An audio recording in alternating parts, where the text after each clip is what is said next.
제가 이 시간에 중요한 시간이었기 때문에 다른 본문을 선택할까 하다가 오늘 본문에 보니까 너무 좋은 딱 맞는 기도문이 나와요. 여러분, 제가 사실은 이곳에 온 지 만 8년이 지났습니다. 8년 전 2008년 8월 3일 날 제가 여기에서 처음 설교를 했습니다. 그 뒤로 4개월 후에 제가 어려운 결단을 하고 기도하고 하나님의 인도하심을 받아 부임을 했는데, 처음에는 정말 적막하다 싶었습니다. 근데 지금은 너무 정신이 없을 만큼 많은 분들이 이곳에서 하나님의 세워주신 교회당을 쓰고 있습니다.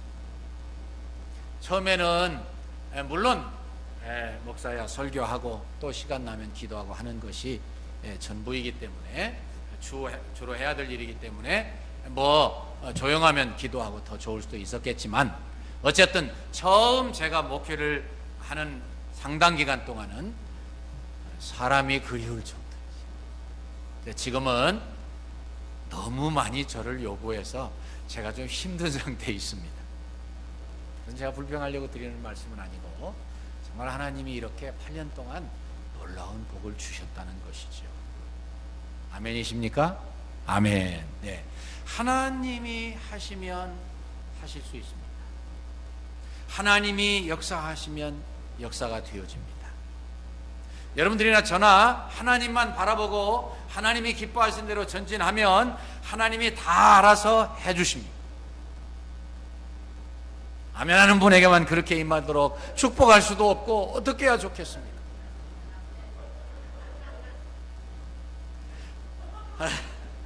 금방 눈치가 빠르셔서 아멘을 계속 연발하시는 여러분들에게 은혜가 임하실 줄로 믿습니다. 축복이 넘치게 임하게 되실 줄로 믿습니다.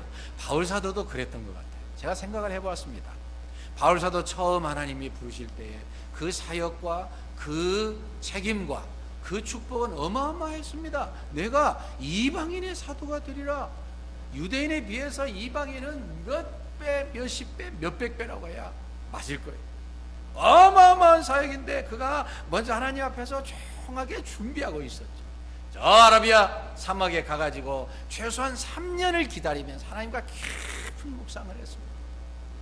그래 하나님의 때가 돼서 나와가지고 열심히 전도하다 보니까 많은 개척교회들이 생기고, 그의 삶은 어려웠고 그의 사역은 힘들었고 가는 곳마다 핍박받고 돌을 들어서 죽이려고 했지만, 유대인들이 집요하게 그를 괴롭혔지만, 그러나 가는 곳마다 그는 하나님의 은혜로 믿는 자들을 만나고 믿는 자들을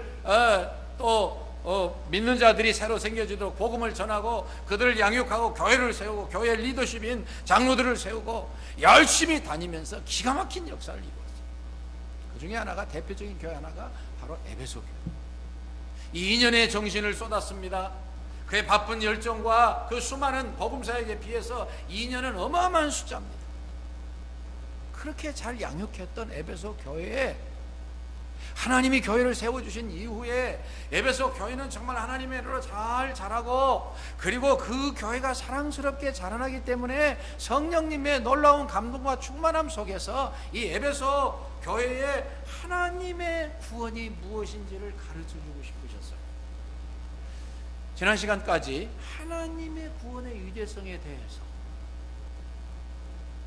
하나님이 우리를 구원하신 사건에 대해서, 삼위일체 하나님이 그토록 깊이, 그토록 자세히, 그토록 세밀히, 그토록 희생하시면서 아직도 무엇이 부족하신 것처럼, 저는 그 생각할 때마다 하나님 앞에 늘 감격스러워요. 우리의 구원을 위해서 지금도 예수님, 이위 하나님, 성자 하나님께서는 보좌 우편에서 기도하고 계셔요. 우리를 대신해서 간구하고 계십니다. 성령님 역시 누구보다도 바쁘게 역사하시고 여러분들과 저를 인도하고 계십니다. 그래서 오늘 본문의 초두에 보니까는 이를 인하여라는 말은 바로 삼위일체 구원의 역사를 가리키는 걸로 해석하는 것이 옳습니다. 이를 인하여 주 예수 안에서 너희 믿음과 모든 성도를 향한 사랑을 나도 듣고 하나님 앞에 늘 감사한다, 그런 뜻이에요. 너희의 믿음과 너희의 사랑이. 그래서 너희들을 위해서 계속 나는 기도한다. 15, 16절 말씀. 믿음과 사랑을 인해서 늘 기뻐하고 감사한다. 이 믿음과 사랑에 대한 설명도 필요하죠. 믿음이라고 하는 거 하나님이 주신 겁니다. 그러나 이 하나님이 주신 구원 믿음에서 그치면 신앙생활이 되어질 수 없죠. 생활 믿음이 또 있지 않습니까? 최선을 다해서 그 믿음이 성장되고 성숙되고 열매 맺고 하나님과 동행할 수 있는, 하나님이 기뻐 거하실 수 있는, 성령님으로 거하실 수 있는 그런 자리가 돼야죠. 그래서 믿음이 주어진 사람은 믿음 생활 잘하면 반드시 사랑이란 열매를 맺도록 되어 있어요. 그렇죠? 그런데 우리 삶에서 이렇게 보면 꼭 비판하고 싶어서가 아니고 우리의 경계로 삼고 싶어서 그렇죠. 될 수 있으면은 그저 사랑스러운 말씀, 긍정적인 말씀, 하나님의 은혜에 대한, 능력에 대한 그런 말씀을 해야 되죠. 그런데 현실적으로 보면 믿음이 좋다는 분들은 사랑이 좀 부족한 것 같고, 사랑이 좋다는 사람 보면은 믿음이 좀 부족한 것 같은 경우가 얼마든지 있을 수 있습니다. 근데 참 믿음은 참 사랑의 열매를 맺습니다. 하나님 앞에 대한, 그래서 바른 지식 매우 중요해요. 하나님을 바로 아는 거, 바로 믿는 거, 바로 깨닫는 거, 바로 의지하는 거. 우리 전사님도 설교해 주셨습니다만 하나님을 제대로 믿으면, 제대로 깨달으면, 바로 알면 사랑이란 열매를 맺을 수밖에 없어요. 그걸 예수님은 계속 마지막 특별히 제자들 앞에 두고 강조하고 또 강조하십니다. 사랑도 풍성하신 분들이 믿음 없이 그럴 수 있어요. 자선도 할 수 있고, 워런 버핏, 빌 게이츠, 그분들의 신앙에 대해서 전 잘 모릅니다. 워런 버핏 같은 경우에는 하나님을 모르는 분이에요. 잘 믿지 않는 분으로 우리 친구 박형호 목사님의 만남을 통해서. 근데 그분은 누구보다도 많이 사랑합니다. 그래서 하나님에 대한 온전한 믿음, 그러므로 인해서 사랑의 열매가 풍성히 나타나는 그런 태도, 이 두 가지의 조합, 여러분들과 저의 생에서 39주년을 맞아서 40년을 향해서 이 40년만큼은 진짜로 제대로 보고 싶다. 여러분들 다 모이셔서 말씀하셨죠. 마음을 서로 알으셨잖아요. 그러면 39주년부터 시작해. 그 밑에 기도는 두 가지입니다. 하나는 하나님 좀 더 깊이 알게 해주세요 라고 기도하고 있습니다. 놀라운 기도죠. 그냥 읽으면 더 놀랍습니다. 17절 보실까요? 우리 주 예수 그리스도의 하나님, 영광의 아버지께서 지혜와 계시의 정신을 너에게 주사 하나님을 알게 하시고, 꼭 하나님 몰랐던 사람들에게 하는 말씀같이 기록됐죠. 그런 뜻은 아니고 하나님을 제대로 더 깊이 알기를 원한다, 그런 뜻입니다. 바울사도 성령 충만한 사람입니다. 가는 곳마다 성령님으로 놀라운 가르침을 베풀었습니다. 위대한 성경을 편지로 기록했습니다.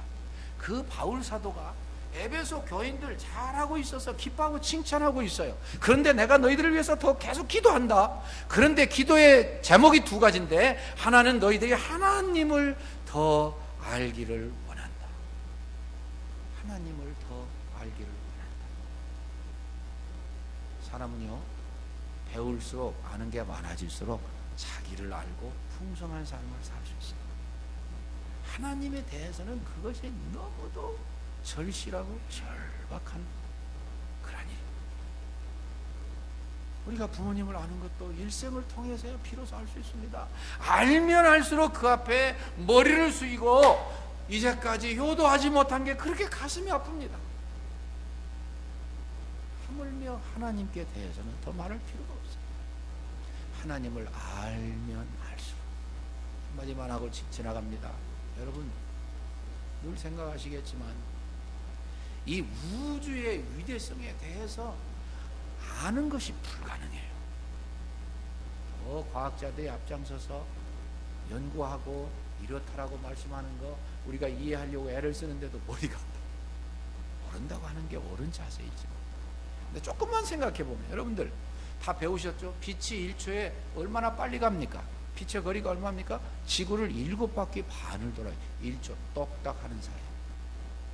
그러니까 이 지구와 별과 별들 사이가 너무 멀리 떨어져 있으니까 그냥 보통 무슨 마일로 무슨 킬로미터로 이게 측정이 안 되니까 빛이 가는 속도로다가 그 속도를 생각한 거리로다가 계산을 합니다. 그래서 1초 동안에 지구를 7바퀴 반을 도는 거예요. 그럼 얼마인지 여러분들 상상 속에 생각을 해보세요. 그럼 그것이 하루를 가면 어떻게 됩니까? 60초 가면은 1분 가면 어떻게 됩니까? 상상 속에서 생각해 보세요. 1시간, 그것에 60배면 얼마나 됩니까? 1시간 가면 얼마를 갈까요? 빛이. 그 다음에 하루를 가면 어떻게 됩니까? 24시간 가면. 다 계산되셨어요? 골치 조금 더 있다 골치를 아프셨으면 참 좋았을 텐데 좀 빠르신 거예요. 하루 가는 것이 365일 가면 어떻게 돼요? 그게 일광년이에요.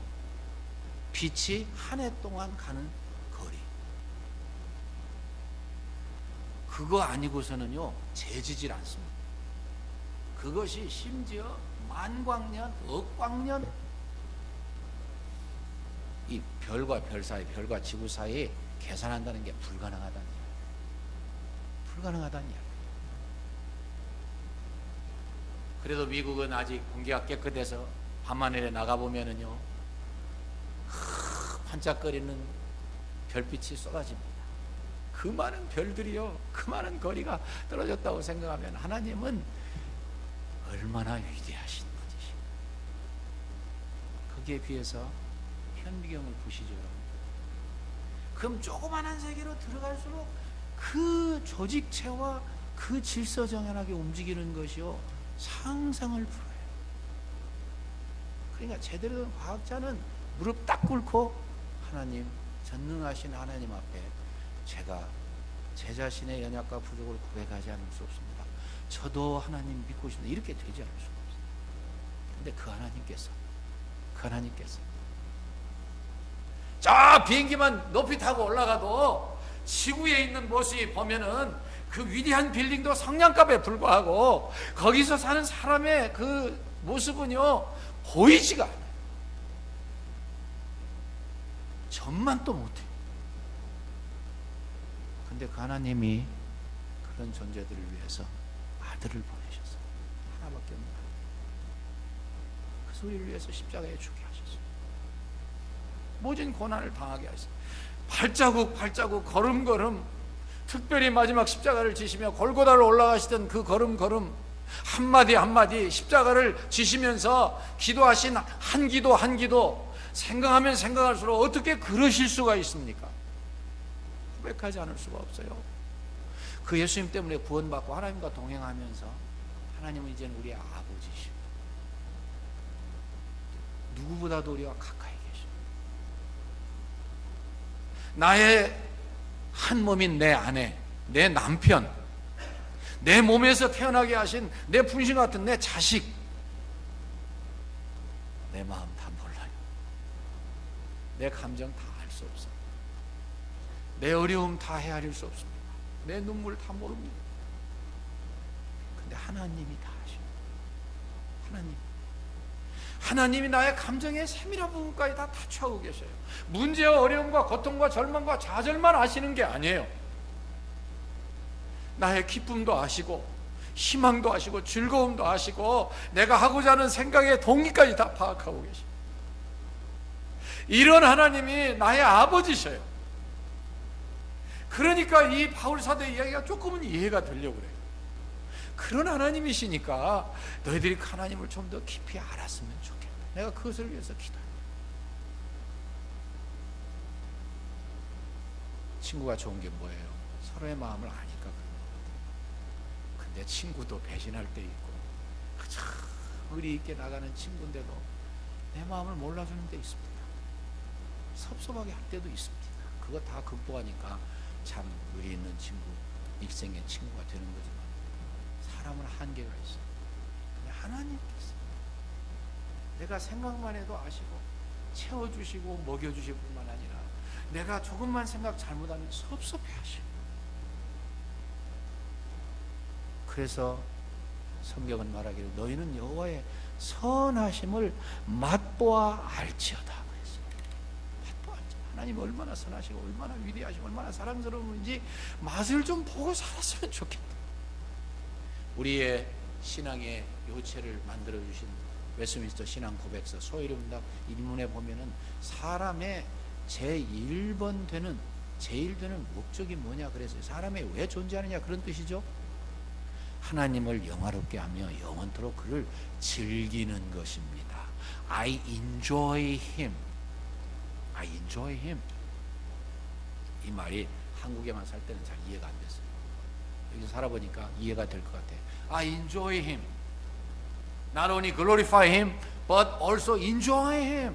하나님의 하나님 되심이 나는 너무 즐거운 누릴 수 있는 거예요. 자, 두 번째 기도 제목으로 넘어가죠.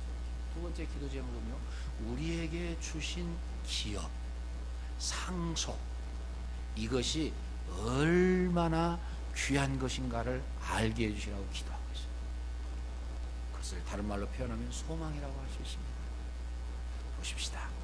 너희 마음 눈을 밝히사 18절이요 그의 부르심의 소망이 무엇이며 성도 안에서 그 기업의 영광의 풍성이 무엇이며 그의 힘의 강력으로 역사하심을 따라 믿는 우리에게 베푸신 능력의 지극히 크심이 어떤 것을 너희로 알게 하시기를 구하노라. 알게 하시기를 구하는데 우리의 상속, 기업이라면 조금 우리에게 마음에 빨리 와닿아요. 잘 귀에 안 들어와요. 그건 뭐냐면은 우리의 상속 상속 재산 뭐 그런 뜻이에요. 물론 천국이죠. 근데 그것을 얻을 수 있는 것에 대한 소망이 있으면은 얼마든지 역경을 이길 수 있지 않습니까?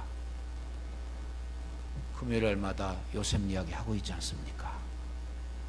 요셉 하나님이 주신 꿈과 소망 때문에 모든 역경을 잘 견뎠습니다. 하나님이 하셨지만 요셉을 통해서 하셨습니다. 요셉의 수고와 사랑과 정성과 중심과 하나님께 헌신하고 나아가는 거 있었지만 하나님이 하신 겁니다. 하나님이 항상 주체가 되셔. 그래야 사람을 너무 높이지 않아요. 그런데 이 요셉이 하나님 주신 은혜, 하나님이 주신 기회에 정성을 다해서 자기의 최선을 다하니까 13년 동안 하나님의 위대하심 속에서 기죽지 않았어요. 낙심하지 않았어요. 포기하지 않았어요. 원망하지 않았어요. 사람들 향해서 원망하고 기분 나쁘게 생각하고 복수할 생각할 시간이 없었어요. 왜? 하나님이 주신 소망의 위대성 생각하니까. 정말 그렇습니다. 여러분들과 저의 소망이 그것만 같겠습니까? 하나님과 함께 영원히 사는데, 천국에 대한 생각을 하기만 해도 가슴이 뛰는데, 놀라운 것은 그것이 소망으로 나타나서 우리의 모든 역경과 어려움과 힘든 걸 다 극복하게 하십니다. 왜요? 이 땅의 삶은 상대적이고, 아까 제가 우주의 광대하게 창조하심에 대해서 언급하면서 우리를 점이라고 생각했는데, 우리의 일생도 점도 못 됩니다. 하나님의 영원 세계에 비하면. 이런 생각을 하고 믿고 있기 때문에 소망을 가지고 사는 거예요. 소망이 있으니까 그것을 상대화시키고 이길 수 있는 거예요. 그것이 대단한 잘못이나 역경이나 그저 죽게 생긴 그런 고통이나 뿐만 아니라 잘한 거, 영광스러운 거, 기분 좋았던 거 다 마찬가지예요. 하나님 앞에서 아무것도 아니에요. 하나님의 베푸신 소망에 비하면 아무것도 아니에요. 그러니까 우리가 하나님의 주신 소망을 위해서, 하나님을 만날 그 기대를 위해서, 그 하나님 앞에서의 평가받을 일을 위해서 줄기차게 뒤에 있는 거 잊어버리고 바울사도처럼 앞을 향해서 가는 거예요. 하나님의 부르심의 소망, 그리고 영광. 무엇이에요, 영광이?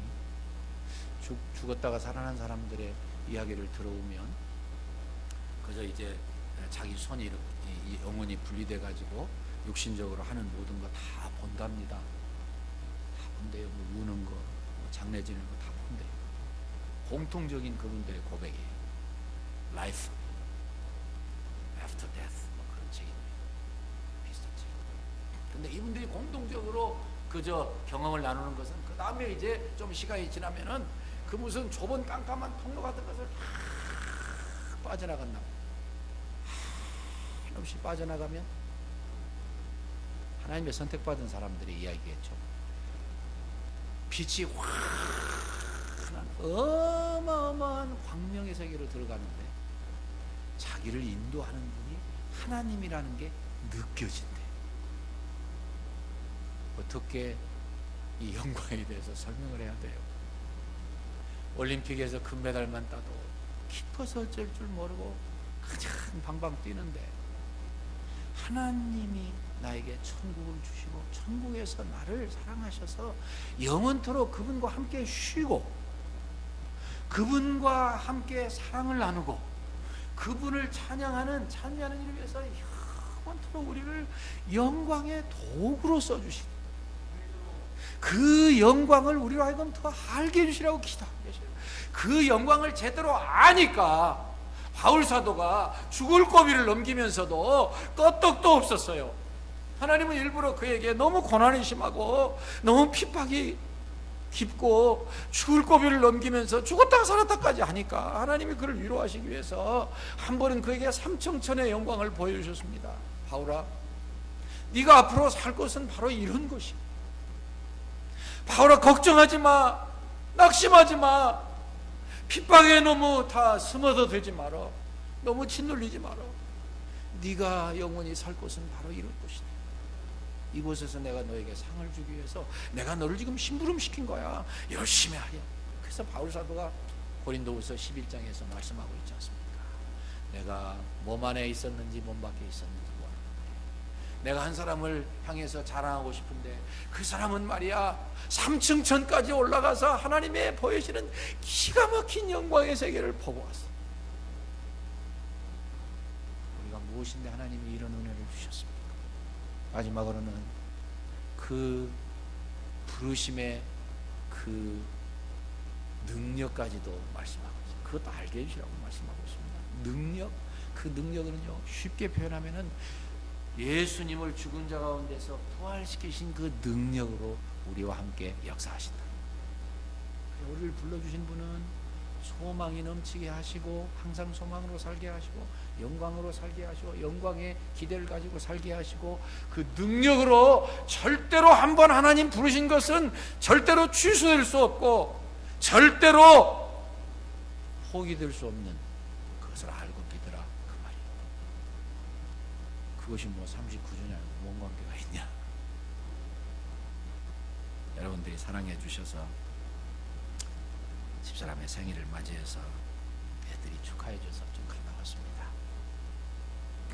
여러분들도 그러시지만 애들하고 시간 지나는 건 늘 중요하고 의미 깊고 그러잖아요. 저희 아이들이,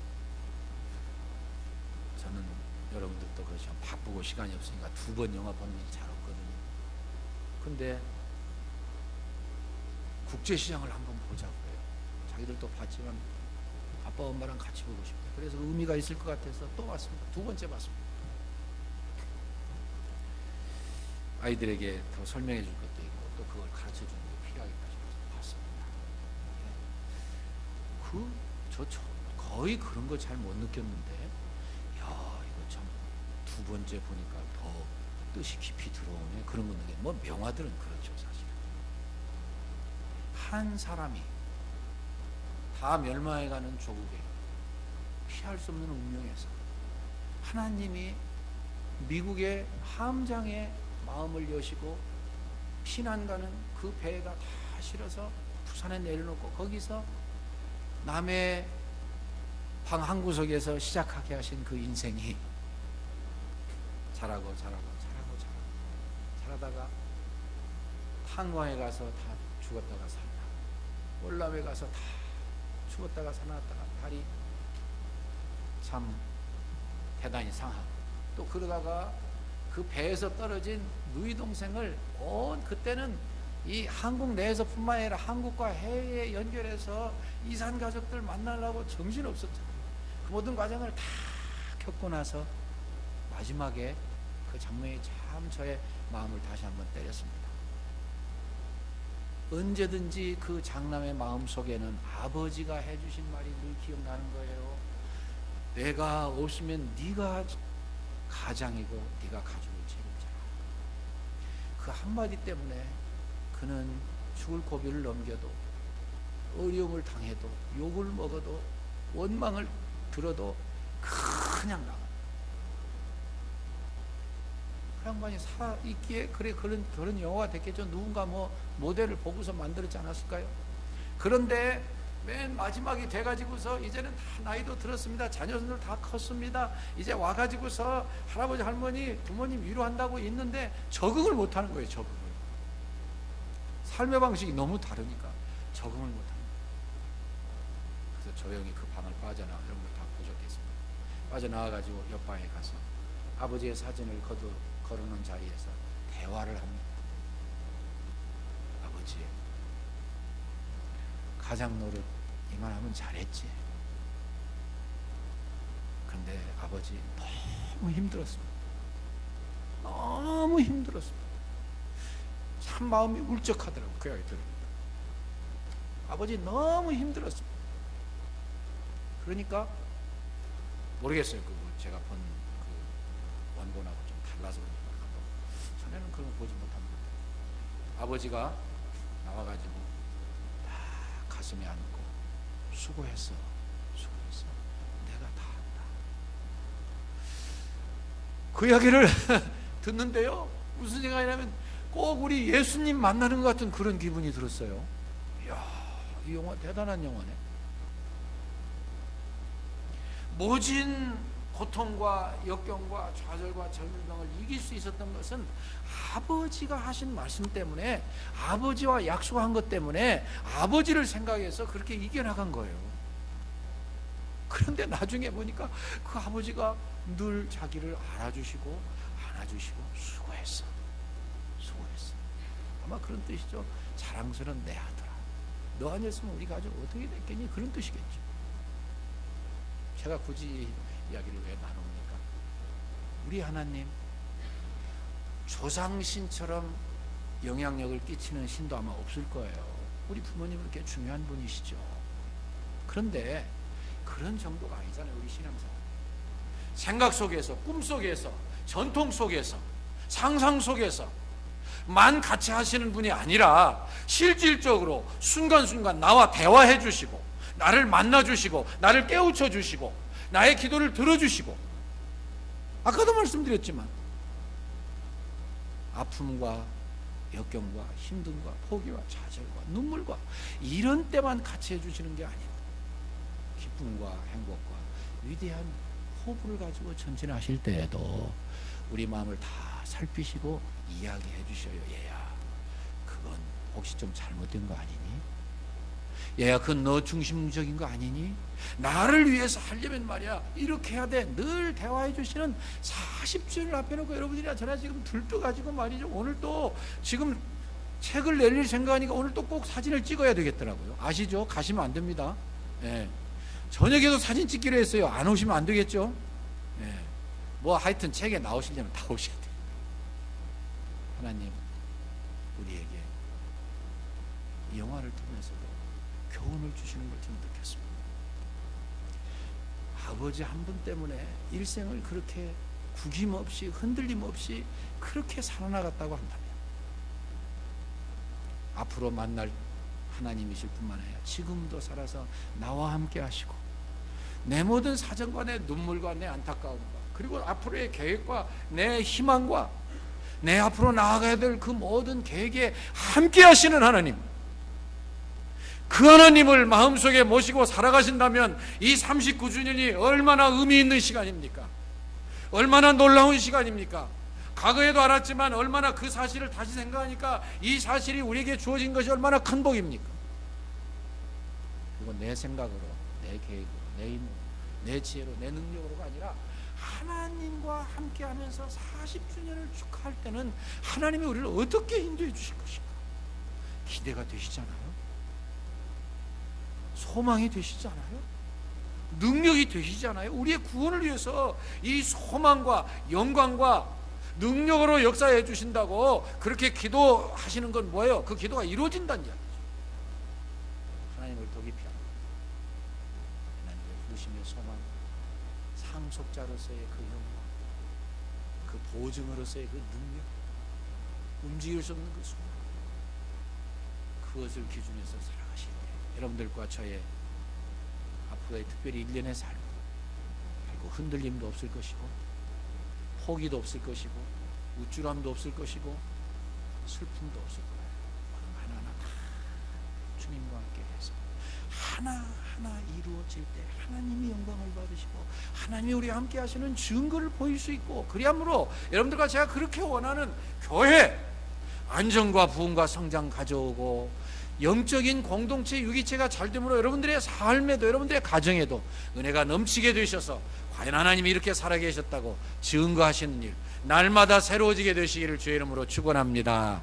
감사합니다. 주님, 아멘으로 화답한 저희들의 아멘을 들으셨사오니 걸음걸음 인도해 주시고 영광 받아